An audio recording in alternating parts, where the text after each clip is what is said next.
चला, सर्वप्रथम सर्वांना गणेश उत्सवाच्या खूप खूप शुभेच्छा. बघा विद्यार्थी मित्रांनो, TCS IBPS पॅटर्न नुसार सध्या देव व देवतांची जी काही नावे आहेत त्याचे समानार्थी शब्द जास्तीत जास्त विचारल्या चाललेली आहेत. आणि सध्या सण सुद्धा आपल्या सर्वांच्या लाडक्या गणरायाचा बाप्पाचा विघ्नहर्त्याचा चालू आहे. बरोबर आहे. आपल्या या बाप्पावरती सुद्धा आपल्याला वेगवेगळ्या परीक्षेमध्ये समानार्थी शब्द विचारलेले असतात.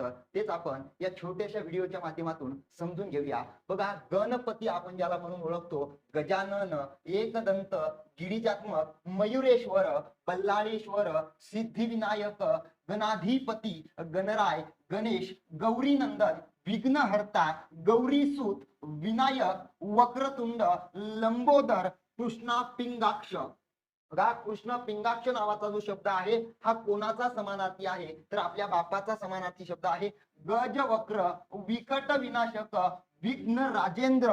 ओके, भालचंद्र या ठिकाणी थोडस बाजूला ठेवू. गणपती, हेरंब, धरणीधर, चिंतामणी, लक्षप्रद, निधी, गजमुख, गजवदन, मोरेश्वर, मोरया, शिवसूत एवढे समानार्थी शब्द आपल्या सर्वांच्या लाडक्या बाप्पाला आहेत. निश्चितपणे तुम्हा सर्वांना हा व्हिडिओ आवडलेला असेल. व्हिडिओला लाईक करायचं आहे, चॅनलला सबस्क्राईब करायचं आहे आणि या व्हिडिओची लिंक जास्तीत जास्त शेअर करायची आहे. Thank you so much.